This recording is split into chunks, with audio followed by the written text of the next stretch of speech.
Aku mencintai kamu. Aku mengucapkan kalimat itu dengan gegap. Begitukah seorang cowok menyatakan cintanya pada kekasihnya? Gagap dan tidak enak didengar. Coba ulangi dengan benar. Aku mengatur nafasku agar detak jantungku tidak terlalu berdebar. Aku mencintai kamu, Kiara. Kata itu meluncur deras, begitu mudah aku ucapkan. Dan selanjutnya, aku sudah tidak lagi melihat sosok Kiara di sampingku. Terima kasih, Guntur. Kamu adalah laki-laki pertama yang mengucapkan kata indah itu. Suara Kiara terdengar agak menjauh.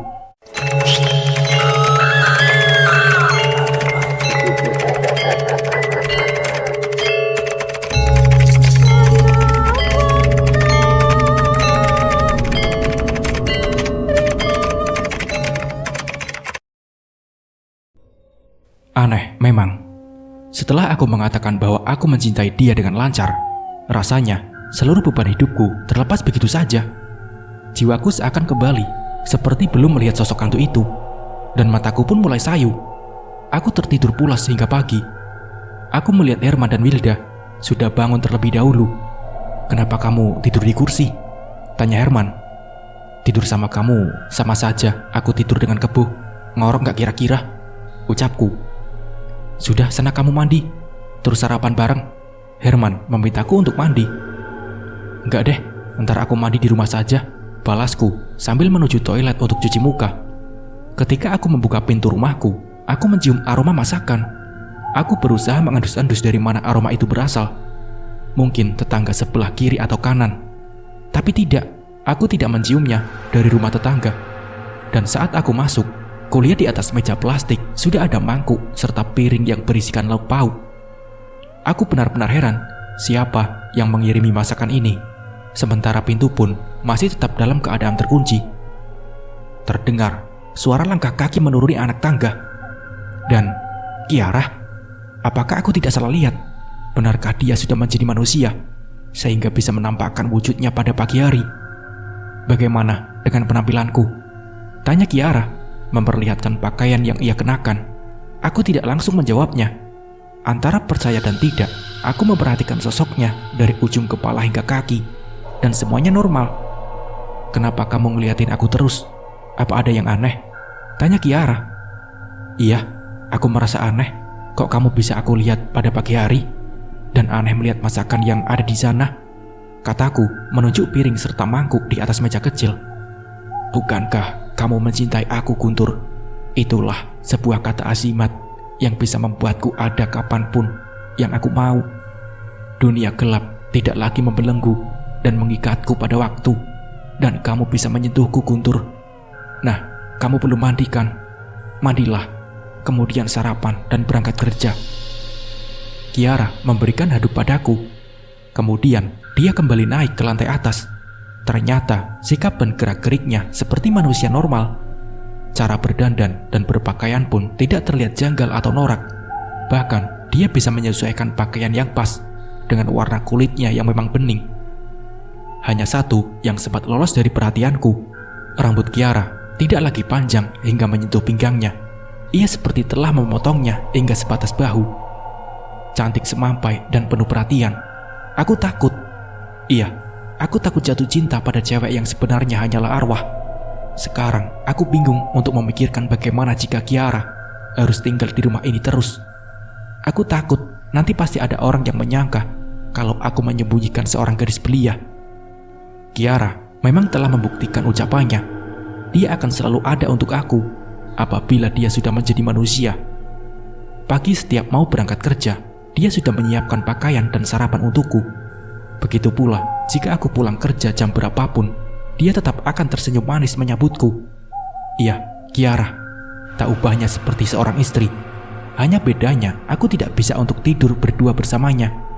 Dan yang menjadi pertanyaan besar, dari mana dia mendapatkan masakan atau cemilan? "Kamu enggak perlu tahu, Guntur. Jangankan hanya makanan. Seandainya kamu mau meminta padaku, apa saja itu akan aku berikan. Dengan satu syarat. Kamu harus menikahi aku. Kamu tidak perlu repot-repot banting tulang, rumah mewah, kendaraan yang indah, dan harta yang berlimpah. itu hal kecil bagiku. Jawab Kiara ringan. Tapi aku tahu Guntur. Kamu mau bilang kalau kamu sudah punya Wilda kan? Aku maklumi itu. Dan aku juga tidak melarang kamu untuk berhubungan dengan dia. Tapi satu hal yang kamu harus ingat. Jangan pernah kamu menikahi gadis manapun, juga Wilda. Kenapa bisa begitu? Bukankah kamu memintaku untuk mengatakan cinta agar kamu bisa menjadi manusia? Tapi sekarang, tanyaku. Kiara mendekat, matanya tajam menatap bola mataku. Karena aku ternyata memang mencintai kamu. Tidak. Hentikan semua permainan dan harapan kamu. Aku tidak mau menikah dengan arwah, ucapku. Arwah kamu bilang.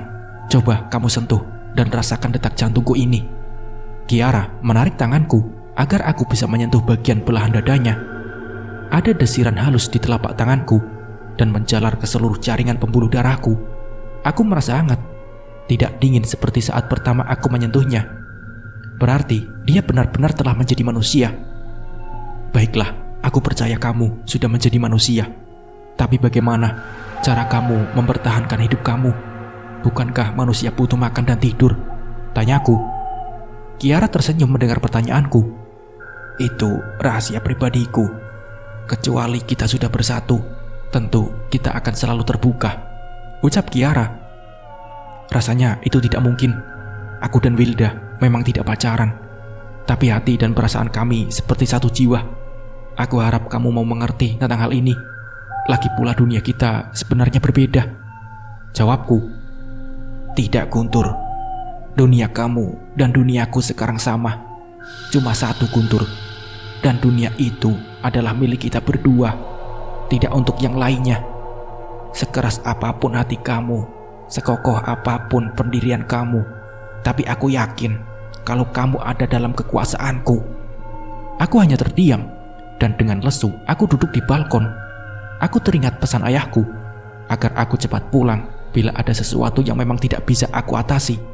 Apalagi ini yang berurusan dengan arwah, yang menuntut untuk memintaku agar menikahinya. Bukan hanya itu saja, justru yang membuatku ngeri dengan ancamannya jika aku menikah dengan gadis lain, termasuk dengan Wilda. Aku tidak bisa memendam perasaanku sendirian. Hal seperti ini tentu saja tidak bisa aku selesaikan seorang diri. Dan ini menyangkut keselamatan orang lain, orang yang selama ini begitu dekat denganku. Aku, Wilda, dan Herman pun berembuk untuk mengatasi masalah ini. Bagi aku, sebagai seorang teman dari kamu dan abang dari Wilda, sangat prihatin atas kejadian yang sering kamu alami akhir-akhir ini. Apalagi masalah kamu juga ternyata berimbas pada Wilda. Siapa sih yang tega membiarkan adiknya menjadi korban cinta butanya hantu itu? Aku sangat mendukung rencana kamu buat nikahin adik aku, dan kalau bisa secepatnya, kata Herman. Ternyata dia telah memberikan lampu hijau untuk pernikahanku. Berarti aku nyalip kamu dong, balasku.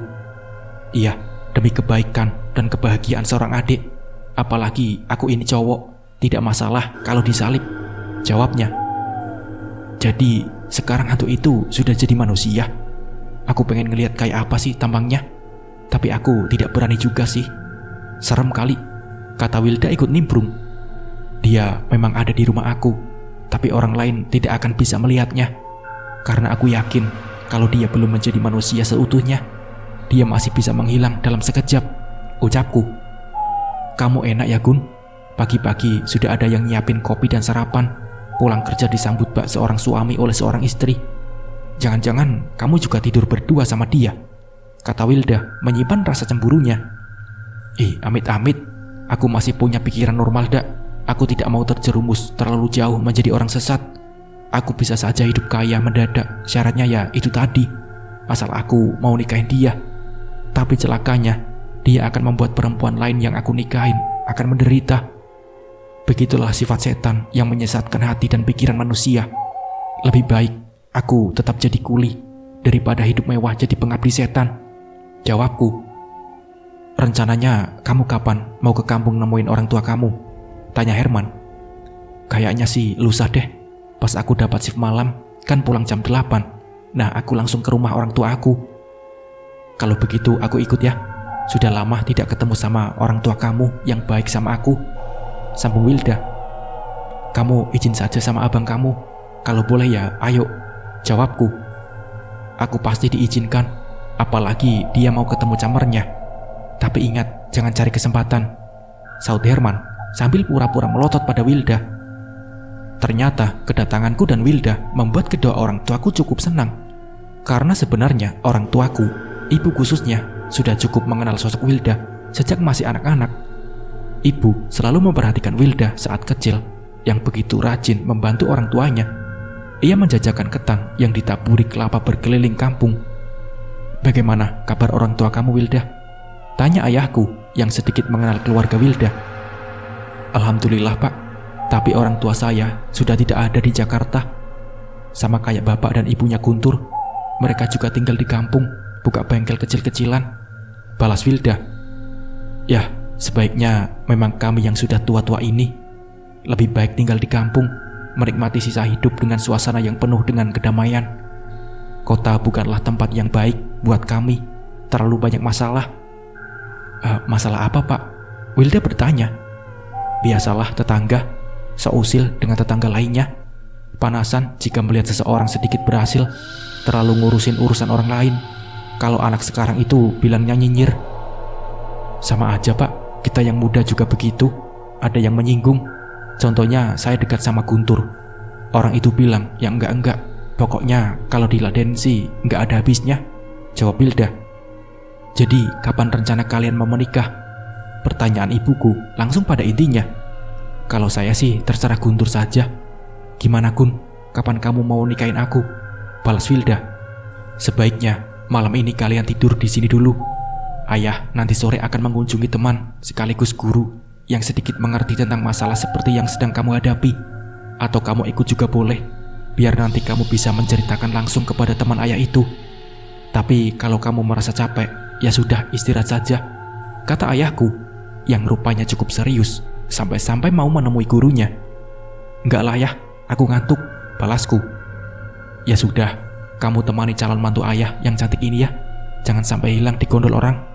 Ayahku masih saja suka bercanda sambil tertawa. "Tapi Wilda tidurnya sama ibu ya, jangan sama Guntur, nanti dinakalin." Ibu juga ikut menyambung, dan kami berdua hanya tersenyum kecut. Hari ini aku terpaksa libur, dan aku sudah meminta izin kepada HRD tempatku bekerja. Ayahku menceritakan pertemuannya dengan sahabat yang juga guru spiritualnya. "Intinya, kalian harus secepatnya menikah, dan pernikahan itu jangan digelar di rumah Wilda, karena makhluk itu pasti mencium gelagat yang kurang baik. Dia pasti akan menggagalkan pernikahan kalian. Jadi teman ayah itu menyarankan sebaiknya di kampung kamu saja, Wilda, karena di sana pasti banyak orang pintar yang memahami situasi seperti ini. Nanti kamu jelaskan sama abang kamu seperti apa yang ayah sarankan ini." Ayah memberikan penjelasan kepada Wilda, dan cewek itu hanya mengangguk saja. "Dan ada syaratnya yang paling penting untuk kamu, Guntur," sambung ayah. Apa itu ya?" tanyaku. Ayah menyuruhku mendekat, lalu membisikkan pesan penting yang membuatku melongo heran. "Rahasia ya?" tanya Wilda ingin tahu. "Sangat rahasia. Yang penting kalian selamat dalam menjalani pernikahan dulu," jawaban ayah membuat Wilda merasa kurang puas. "Iya ayah," aku memotong agar Wilda tidak lagi banyak tanya. Setibanya kembali ke Jakarta, aku dan Wilda langsung memaparkan apa yang telah dipesankan oleh ayah. "Ya sudah, biar aku yang ngurusin. Nanti biar mereka cepat mendaftarkan kalian di KUA. Sekalian buat minta bantuan abah mengenai keganjilan hal ini. Pokoknya aku mau bilang secepatnya, dan enggak perlu ada pesta. Ini mungkin akan jadi tanda tanya juga buat tetangga kampung kita. Kenapa kok mendadak? Kebanyakan orang pasti menyangka yang aneh-aneh. Tapi biarin saja. Yang penting kita selamat dalam mencapai ridho Allah," kata Herman begitu antusias. "Tuh mas, dengerin kata abangku, semangat," Wilda mengomentari, dan Herman memandang heran pada adiknya. "Apa aku gak salah dengar ya? Barusan kamu memanggil Guntur mas, terus pakai bahasa aku." Herman menunjukkan ibu jarinya tanda memuji. Akhirnya kami bertiga sepakat untuk menyerahkan keputusan ini kepada Herman. "Baru pulang Guntur," suara Kiara menyambut langkahku ketika masuk ke rumah. "Dari mana saja kamu?" lanjutnya. Aku melihat Kiara tengah duduk di kursi plastik dan tengah menikmati hidangan yang aku belum tahu itu apa. Setelah aku sedikit melirik dengan ekor mataku, aku melihat di piring itu hanya ada beberapa bunga mawar. Aku baru tahu kalau selama ini dia hanya makan bunga mawar yang entah dia dapat dari mana. Bukan urusan kamu, Kiara. Setiap orang punya masalah sendiri-sendiri. Aku pulang kampung karena sudah kangen sama kedua orang tuaku. Jawabku agak ketus. Tidak usah emosi, Guntur. Bukankah aku selalu bersikap lembut dan penuh perhatian padamu? Tanya Kiara. Untuk apa? Untuk keberlanjutan hubungan kita hingga berumah tangga. Dek, jantungku agak bergetar mendengar jawabannya. Apa mungkin dia menyinggungku karena tahu kalau aku sudah merencanakan pernikahanku dengan Wilda? Rumah tangga? Rumah tangga siapa? Tanyaku penuh selidik. Kamu dan... Lagi-lagi Kiara menggantung ucapannya, dan hal itu semakin membuatku curiga. Aku tentunya. Kiara melanjutkan, dan itu membuat hatiku plong kembali. Maaf Kiara, untuk urusan yang satu ini aku tidak bisa. Kamu kira bisa menolak permintaanku? Ingat, aku sudah memperingatkan kamu agar jangan pernah menikahi gadis manapun selain aku. Dan ingat akibatnya, Guntur. Wanita itu pasti celaka. Ucap Kiara. Aku tidak takut dengan ancaman kamu. Aku punya Allah. Hanya dialah yang berhak menentukan hidup dan matinya seseorang. Balasku sengit. Aku percaya itu. Tapi cobalah kamu menikahi gadis manapun yang kamu mau. Niscaya kamu akan menyesali perbuatan kamu yang berani melanggar kata-kataku. Ucap Kiara. Tidak usah mengancam aku, Kiara. Aku sudah ikhlas menolong kamu ingin jadi manusia. Tapi sekarang kamu malah menekan aku untuk menikahi kamu. Kamu mungkin berwujud manusia, tapi jiwa kamu belum. Sudah, aku ngantuk dan mau tidur, kataku mengakhiri dan naik ke lantai atas. Lalu langsung berbaring di kasur. Dan tak berapa lama mataku sudah semakin berat. Entah kenapa aku sudah tidak bisa merasa takut lagi terhadap Kiara. Iya, sejak aku mengatakan mencintainya, semua rasa takut dan gelisah sirna begitu saja. Namun satu yang aku khawatirkan, jika ia benar-benar membuktikan ancamannya untuk membuat celaka gadis yang aku nikahi nanti. Kedua orang tua Wilda sudah memberikan kabar bahwa pernikahan kami bisa dilaksanakan minggu depan, karena kebetulan KUA setempat belum banyak yang mendaftar untuk pernikahan. Dan aku juga memberikan kabar pada orang tuaku untuk acara itu bersama gurunya. Menunggu 1 minggu rasanya seperti menghitung waktu 1 tahun lamanya. Bukan pernikahannya atau malam pertamanya yang aku bayangkan, tapi aku ingin mengakhiri cerita konyol dari hantu perawan ini. Begitu mudahnya dia minta tolong, dan dengan mudah pula dia mengancamku. Dia mungkin berwujud manusia, namun sifat aslinya tetap saja hantu yang menjengkelkan. Akhirnya, hari yang kami tunggu-tunggu datang juga. Aku, Wilda, dan Herman sudah sejak sore tadi sampai di Bogor, tempat tinggal kedua orang tua Wilda. Baru setelah mendekati subuh, ayah dan ibu beserta seorang laki-laki parubaya yang mungkin guru dari ayahku turut serta. Lalu kedua keluarga kami saling bertegur sapa, bertanya kabar sambil mengenang masa lalu selama mereka tinggal di Jakarta. Iya, walaupun rumah kami agak berjauhan, namun ibuku dan ibunya Wilda cukup kenal dengan baik. Sementara ayahku serta gurunya yang setelah aku mendengar perkenalan bernama Kotip berdiskusi bersama seorang laki-laki lain dari keluarga Wilda tentang rencana pernikahan yang berbau mistis ini. Pukul 7 lebih, ada beberapa tetangga juga hadir di rumah keluarga Wilda. Mereka akan menjadi saksi dari prosesi sebuah pernikahan. Dan tak lama setelah itu, Bapak Penghulu dan Naib juga sudah hadir. Mereka semua yang hadir menyalami kedua orang penting ini, yang akan jadi penentu lancar atau tidaknya sebuah pernikahan. Setelah berbasa-basi sebentar, kedua orang itu memintaku untuk duduk berhadapan dengan mereka. Bapak Penghulu mengajakku untuk menuruti apa yang akan ia ucapkan nanti. Tanganku dan dia erat bersalaman di bawah saksi kitab suci Al-Quran.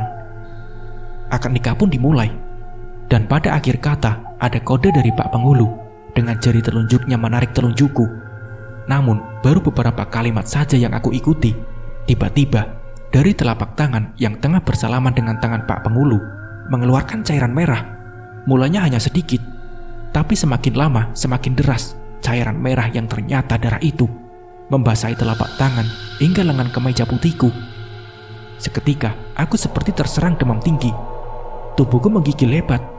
Sementara semua orang yang melihat kejadian itu saling pandang dan penuh tanda tanya, kecuali guru ayahku dan lelaki kenalan ayahnya Herman. Mereka malah mendekati aku. Tenang, tenang, semua tetap tenang. Inilah alasannya kenapa Bapak Sayuti mendadak sekali mengadakan akad nikah anaknya di rumah ini, kata guru ayahku menenangkan seluruh orang yang ada di sana. Kemudian beliau menceritakan apa yang ayahku katakan, sehingga membuat semua orang tersurut mundur saat beliau menyebut kata arwah.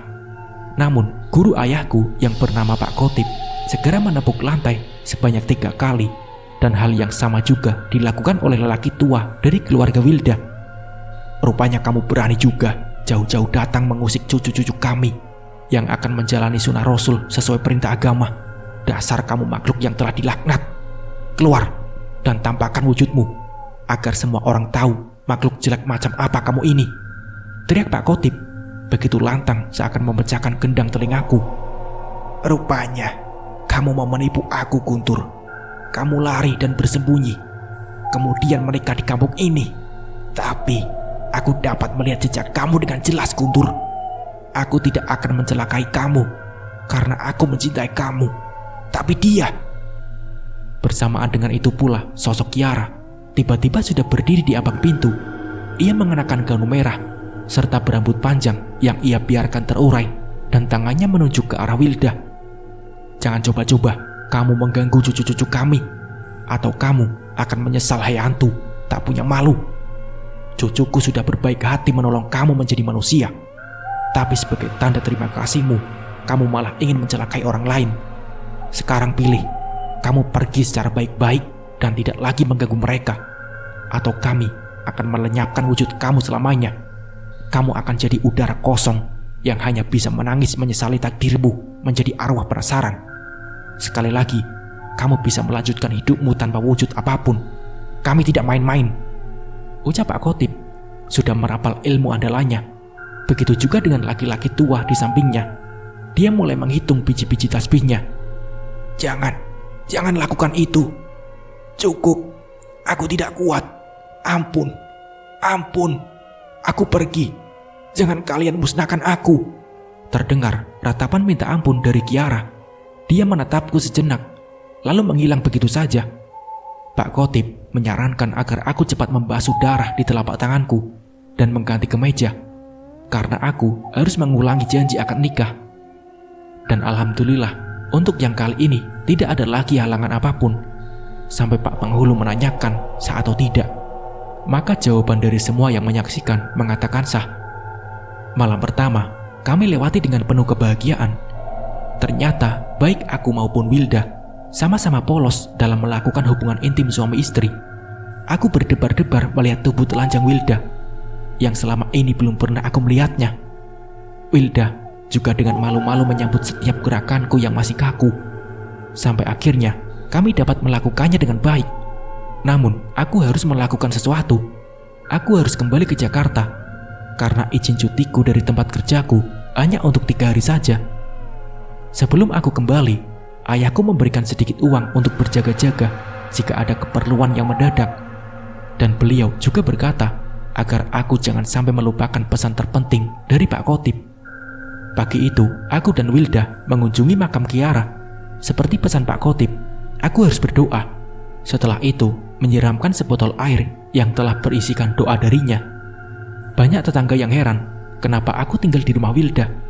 Herman, dengan caranya, ia menjelaskan bahwa aku dan Wilda telah menikah mendadak karena ancaman dari arwah Kiara.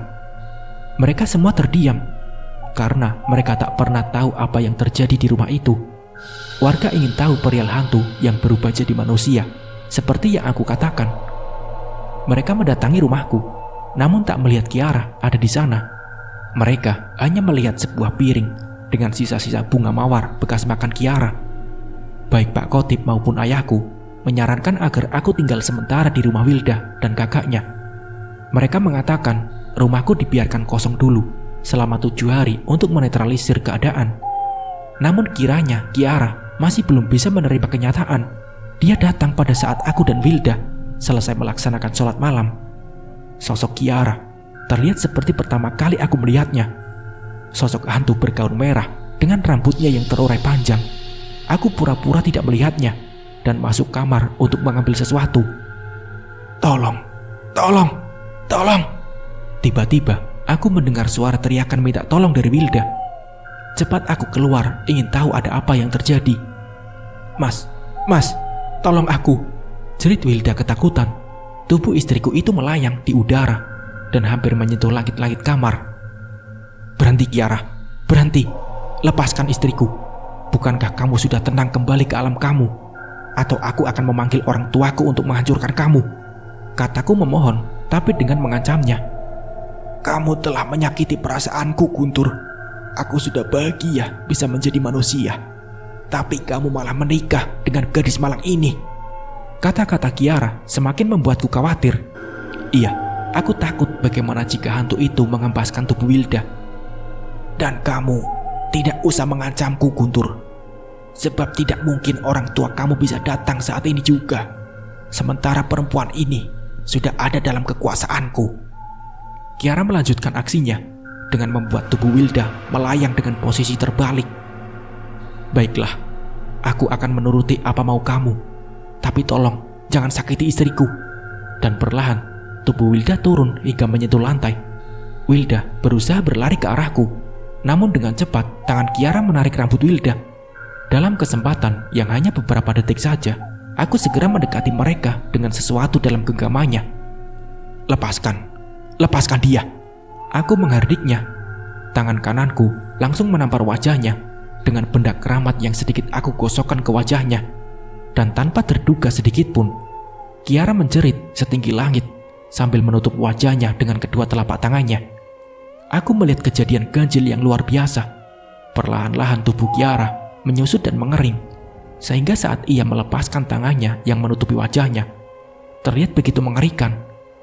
Wajah Kiara yang semula cantik, kini tak ubahnya seperti jerangkong. Iya, tubuh Kiara telah kembali menjadi tulang belulang yang menggonggok di atas lantai. Wilda memelukku dengan erat dan bertanya, "Kenapa dia bisa seperti itu, Mas?" Tanya Wilda. "Aku menggunakan ini, pesan dari Pak Khotib.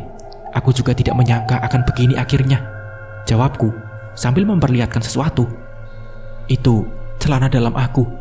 Pantas aku cari kemana-mana tidak ketemu," balas Wilda seakan tidak percaya. "Ternyata celana dalam kamu sangat berguna, dan inilah rahasia yang membuat hantu itu hancur." Aku kemudian menunjukkan noda darah perawan pada malam pertama kami. Wilda bergelayut manja. Kemudian ia menelpon Herman untuk memberitahu tentang kejadian ini. Akhirnya kami sekeluarga bersama warga juga keluarga dari Kiara sepakat untuk menguburkan kembali tulang belulang Kiara. Dan kami juga mengadakan tahlilan untuk ketenangan arwah Kiara. Sekarang aku dan Wilda sudah tenang tanpa gangguan apa-apa lagi. Dan 1-2 bulan kemudian, Herman pun menikah bersama Wilda yang mulai sering merasa pusing, mual, dan ingin muntah serta banyak maunya. Ternyata Wilda pun hamil